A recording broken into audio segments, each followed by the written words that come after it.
out of the way. I got you some tomato slides. Bring that up there. That ain't the way it was. Okay, well, we want you to sit tall on this one. And keep that energy up, Eula. It's great. Okay, tell us about when the group came from somewhere else to invade your hall. Well, we were having a meeting. It was an organizational meeting. This is before the strike. The group, our local from the Selma Manufacturing Company. And we were going to have like a little social affair. And we brought food, and we had a man there was one of the members had knew this guy had these little trained dogs, and he was going to put on a show for us. And everything went fine until we started our meeting part talking about organizing. And Jim Robinson of our local, he was a loom fixer in the weave shop, and he was up talking. He was one of our organized committee, and he was up talking. And they started heckling him. And the group from the Avondale mill had come over there, and I imagine we had invited some workers from the Avondale mill there to the meeting. I assume that was why they came, because we was trying to have an organization meeting, and there was times when we'd try to get the Avondale workers to come over and meet with us, because we was a militant group, because we didn't have nothing to lose. And they got so bad that some of our people jumped up and jumped on them. We'd all got in a fight. I think everybody in there was fighting. What wasn't fighting was trying to get out of the way. We fought in the hall and down it was upstairs over a drugstore in the Masonic Hall, and they was trying to get away, and we fought them plumb down the steps, out on the street, and the streetcar turns the corner there going out to Tarrant City, comes up 12th Avenue there in East Birmingham, and turns the corner there by the Masonic Temple. And we was on the street fighting. The streetcar couldn't get by, and he was standing there ringing his bell. He couldn't go. We was all fighting down there in the street. And I was wondering why were the cops? No cops ever come, and nobody got arrested. However, later somebody took a warrant out for Jim Robinson, and we had a case in court. Somebody took a warrant for him. I don't know who brought the charge against him, but for jumping on him. Okay. Tell about the woman who was said to Donald Comer, "Pay where you can." Tell that story. During the campaign and when the bill was up before Congress for the Wages and Hours Law, NIRA. Just start again. During the discussion and Alex Roosevelt was elected, and the bills came up which for the NRA, which covered wages and hours and right to organize, setting the standard of the 25 cents an hour and 40 hours a week. All the manufacturers, of course, said they'd have to close. They couldn't pay it. And a lot of people believed it. Well, the woman who worked, one of the women who was part of the union over to Avondale Mill, told me that one of the workers that worked in the shop with her told Mr. Comer. Back then they'd visit the mills. In fact, the Comers had a paternal attitude. They had a camp down on the coast. They'd let the workers go down there and spend, let them go, couldn't go at once, but they pretended, that they was cared for the people. It had a paternal aspect. And she told me that he came was in the bill, and she said she heard this woman say, "Mr. Comer, if you can't afford to pay me 25 cents an hour, you pay me whatever you can and keep the rest." And she was astonished that, that the woman would really believed it. She thought she was sincere. Okay, now we want to do that again. And just cut out all that business about the camp and so forth. We need it very tight. Okay. Yeah, and you don't want that byproduct stuff. That's right. And don't flip that paper there. I'm sorry, it's making noise. Yeah. Well, I tell you. This way just a bit. Yeah. A little bit more your way. Those people, the Comers, really had the people believing that they, Well, when the NRA, right after Roosevelt was elected and started his program, when the bill was up for NRA, 40-hour week, 25 cents an hour, all the manufacturers, far and wide, everywhere, spoke against it and said they couldn't afford to pay it, they'd have to go out of business. A lot of people was convinced. And this woman that I knew that worked in the Avondale Mills here in Birmingham told me that one of the women that worked in the department there with her, Mr. Comer, come through the plant one day, and she told him that if he couldn't afford to pay her 25 cents an hour, that pay her whatever he could afford and keep the rest. I'd like to say, can I tell about... Yeah, go ahead. I went down to the mill village one day, that Avondale Mills. Of course, I was pretty well known as a volunteer organizer. And Ruth Stidham had a sister and brother-in-law that worked in the Avondale Mills there. Of course, they were union favorable to the union. They had a guard to go in the Mill Village. You had to stop the guard gate and tell him who you was visiting. And we were going. She wanted to go down and see her brother and sister-in-law. We weren't down there about the union thing else. She wanted to go down there to see her sister and brother-in-law. And we hadn't been in the house very long until someone knocked on the door. And when her brother-in-law came back, he was just white as a sheet, and said it was the mill guard, and came down to tell him to get me out of their house. And he said, now you don't have to leave. He said, I told him it's my house, and blah, blah, blah. I don't know what he told the man. But he seemed so, I said, no, we'll leave because we don't want to jeopardize you. No, he said, you don't have to leave. I pay rent on this house. And I said, no. I had no idea they knew who I was, but evidently. I found out later they had a pretty good resume on everybody that was active in the union. Okay, now, that's such a good story.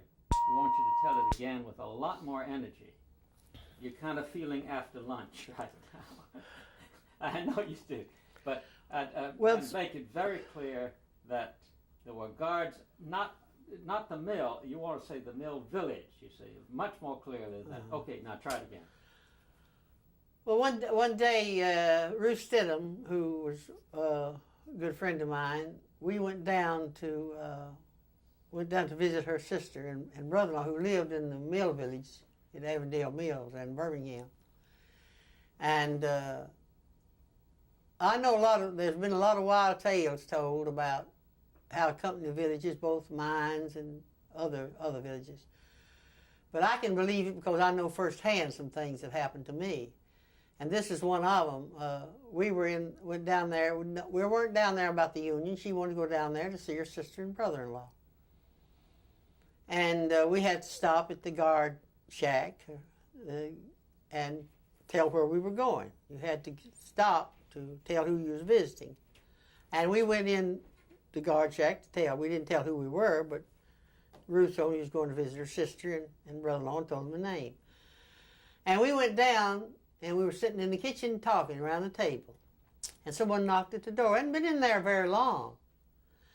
And her brother-in-law came back.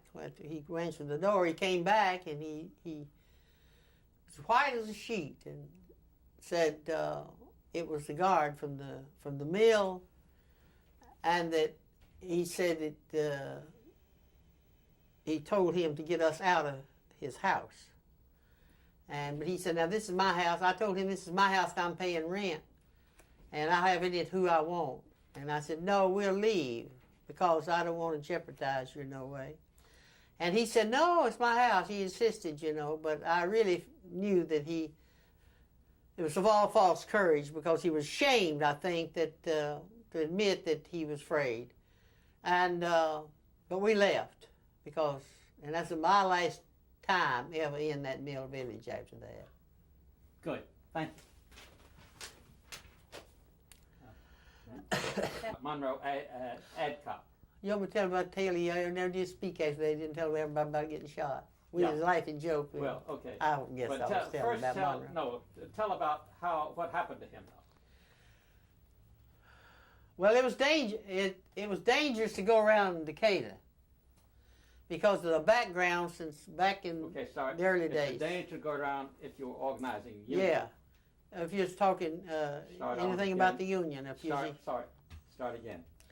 If you were... Hold up. Sorry. Eula, we just need full sentences. That's yes, why I understand. It was dangerous to go around Decatur, Alabama, if you were known to be a union organizer or sympathizer and was going in there to talk about the union. Well, during the days, in the early days of trying to organize the textile workers, the union is organized as pretty well left up to the rank and filers. And we would get groups to go into different areas where we was trying to get other mills to organize. So the group of Huntsville was working on the Decatur Goodyear fabric, made fabric for automobile tires. And they pinpointed that area, which was always has been known as anti-union area. And they'd have their Tennessee River runs through there, and they'd have their meetings down on the riverbank. And they were down there one day having a meeting, and the group come down and bust them up. And they fed the fight, and of course, we didn't run, we fought back. Some places we win, some places we lose. But we fought back, we didn't run. But then the fight, Homer got shot in the leg. Sorry, you got to start all over because you said Homer, and it wasn't Homer. It was Monroe. Monroe. I'm thinking of Homer Will. Yeah, so let's start all Oh, over again. hell. But your energy is great, and you got it all right. Well, I think of Homer Will. Yeah, I know. Homer was Sure. beat up in Decatur. Yeah. I don't know why I said Homer instead of Monroe. Yeah. Decatur was a very anti-union place, and it was known if you went into Decatur that you was going to run into trouble if you was in there talking union or trying to organize sympathy. Well, during the time we was trying to organize the textile workers, it was pretty much left up to rank and file people to organize themselves. And we would go, one group of us, we feel like we was going pretty strong, we'd pick out another mill, and the group would go and try to organize it. So the group in Huntsville picked out Decatur. And they'd have meetings down on the riverbank. Of course, now, you had a pretty good amount of good support in Decatur. And years later on, when I went in there was some support. It wasn't all together, but the sentiment against the union was greater than it was for it. And you run into trouble, and they'd fight you. Some of the people really thought didn't have to have the company to inspire them. They'd do it on their own because they thought, from past experience of they really thought the union would shut the mill down. So they came down and this fight ensued. And like I said, we always fought back. We didn't turn tail and run. We fought back. And then some of them had guns. And they was shooting in the anti-people, and they shot Homer. Damn. Well, I said yes. I don't know why I say Homer. Just keep it as short as you can. All right. Okay. But the energy's great. In Decatur, it was known to be anti-union, and you'd go run into trouble if you went in Decatur talking union or trying to organize. Well, during the days that we had to organize ourselves with groups and mills where they was doing pretty good, would pick out another mill they'd try to organize. So the group in Huntsville picked out Decatur. The Goodyear mill there in Decatur made fabric for automobile tires. And they had the meetings down on, they'd advertise the meetings, come, and they invited public and everybody. And they had a meeting down by the river. And of course the group come to break it up, and they got into a fight. And the other group had guns, and they got to shoot, and they shot Monroe Adcock in the leg. And Monroe never let us forget that he got shot. He seemed to be very proud that in fighting for the Union, did he irritated enough to get shot in the leg over it. He felt like it was a good battle scar. Did you know that Monroe was represented Alabama at the national meeting in New York, and he told that story at the national meeting? Yes. You never saw him after that any meeting and he didn't tell it because he seemed to be proud of it. Okay. Maybe she could tell us that story about the national meeting. Okay, now do you know about the national meeting in August when they decided to have the general strike? I wasn't there. Yeah. I only know. I don't even remember if we were able to send a delegate. Yeah. You see, we had back then. You had to pay your own way. The local had to raise, so we paid $1 a week, $1 a month, $1 to join, initiation fee, and 25 cents a week dues.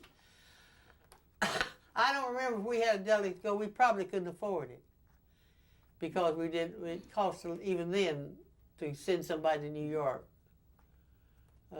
Cost money, and I don't know if we had anybody. The only thing I know is that I do know that Homer, because the people in Huntsville were, it's a bigger group, and they were well organized in Huntsville. Now, could you describe the end of the strike? We know that it got called off by Gorman. Just tell us why you think Gorman called off the strike, and now this is going to be kind of difficult but tight. Why you thought Gorman called off the strike, how you felt when it got called off, and do you think it was necessary? Do you think you could have carried on? Just start off by saying, well, now, when the Many people have faulted Francis Gorman for calling the strike off. I have mixed feelings about it. I was able to talk personally with Gorman during this time. He happened to come to Birmingham during this time, and he and his aide was in here, and I happened to have dinner with him and was able to talk about the situation personally with him. And that may color how I feel about it to a certain degree. But looking at it as we were faced then with no money, and you have to have some money, the International Union was flat broke without money, without manpower, and I do not see any alternative because just only in spots was it really effective. That the first more people came out, I think, than they anticipated, because the people had so much confidence in the government that when Gorman got up to pull the call for the national strike, he didn't think they'd come pouring out of these non-union places where we had no union organizing going on. Well, that happened, and it was much bigger than was anticipated. And being the biggest industry in the country, it was just almost more, and people who were working in the plant and with the small money they're making, and local unions had no one time they paid their rent on their meeting place their 25 cents a week. It didn't go very far, and the National Union was going broke, and did go broke. I mean, spent all the money they had, and it was practically defunct. I feel that there was no alternative but to call it off. Now, I do think there might have been places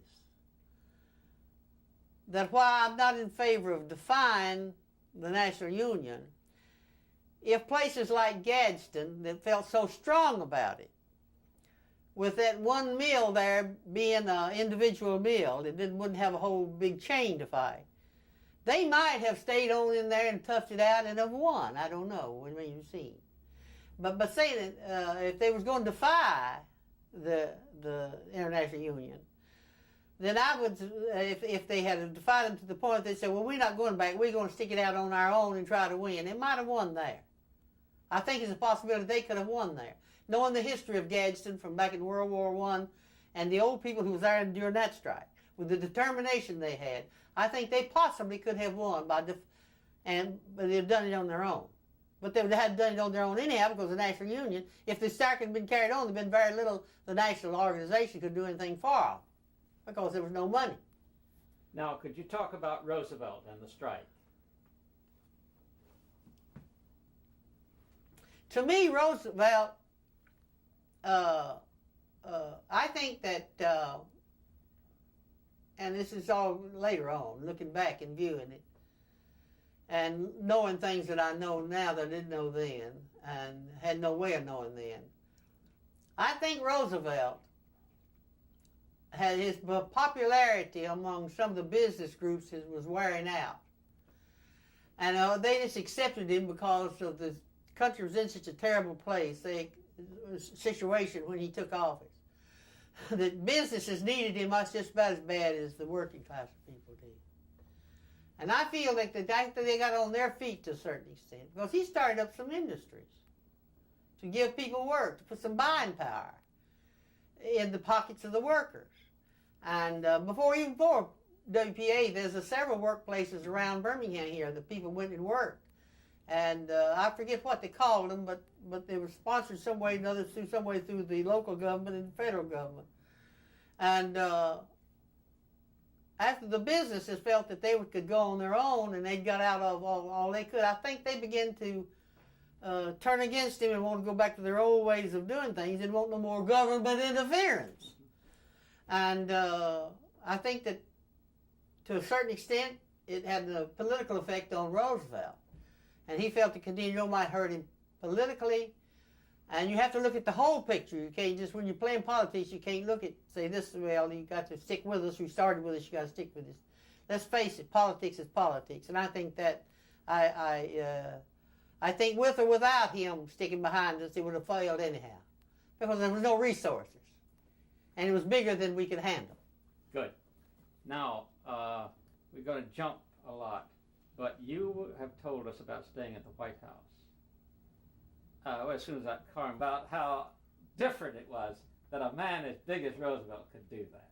This is very important. Yes, this is not just for this film. I think there was one time he wasn't playing politics either. Okay. Because he had us anyway. Okay.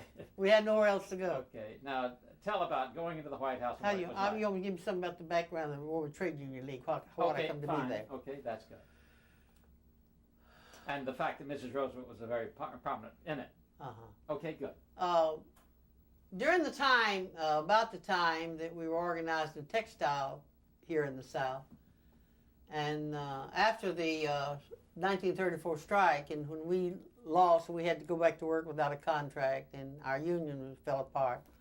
During this time, Molly Dowd, who was on the national board of the Women's Trade Union League, had organized a chapter here in Birmingham and one in Huntsville.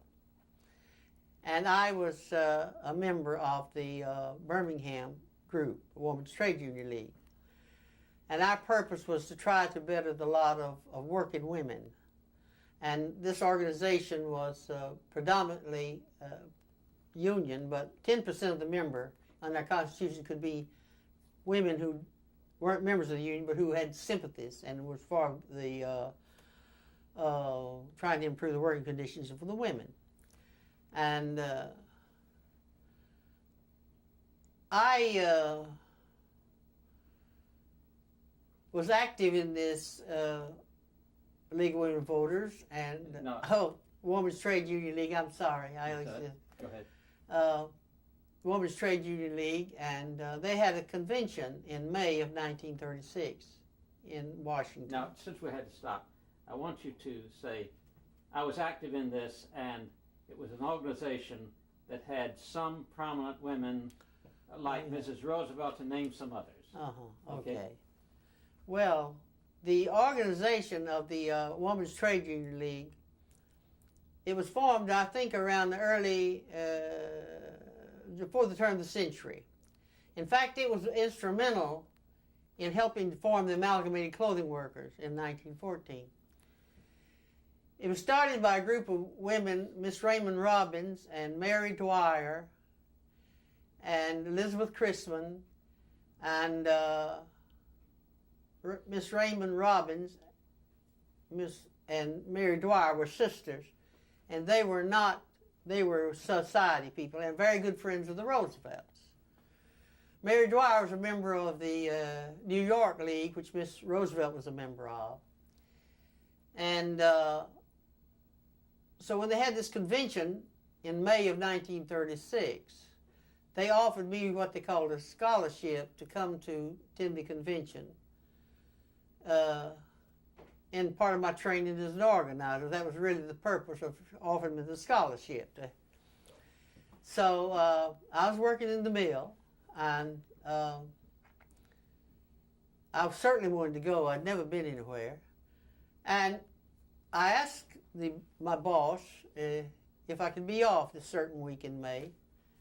And he said, well, I don't know.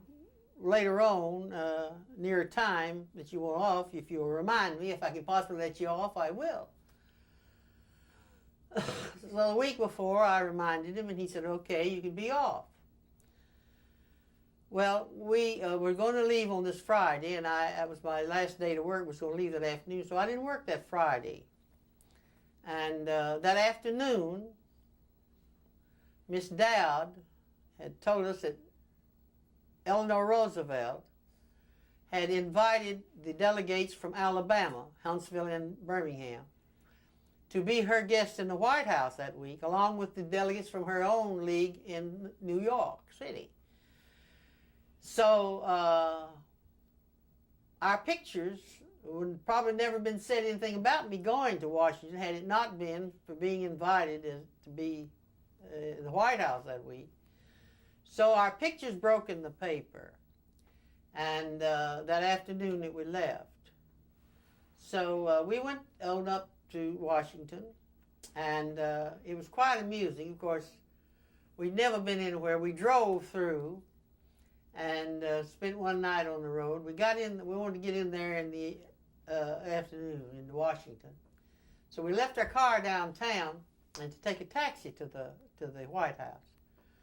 And when we got in the car, in the taxi, and we told the driver we wanted to go to the White House, he didn't seem to faze him, but on the way up there, he said, which entrance?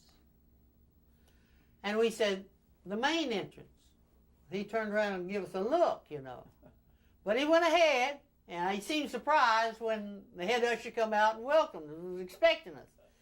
He didn't know who he had in the taxi here. We're going to the White House and being received there in the main entrance. And he wasn't much more surprised than I was, to tell you the truth. So we went in, and the head usher told us that Ms. Roosevelt was out in Washington State. That's where her daughter Anna was living at her birthday. It was her birthday. But President Roosevelt wanted to welcome us, and when we got settled in to meet down in the East Room, I believe it was, at 6 o'clock.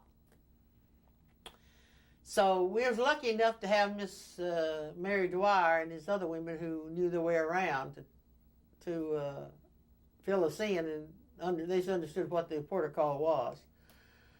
And we all went on down to the East Room and sat down, that's when we met the delegation from New York. And I remember well forgetting one of the ladies looking around and said, fat chance we'd have had sitting in the White House with Calvin Coolidge here, huh? So when President Roosevelt came in, I was shocked because I didn't know he was crippled.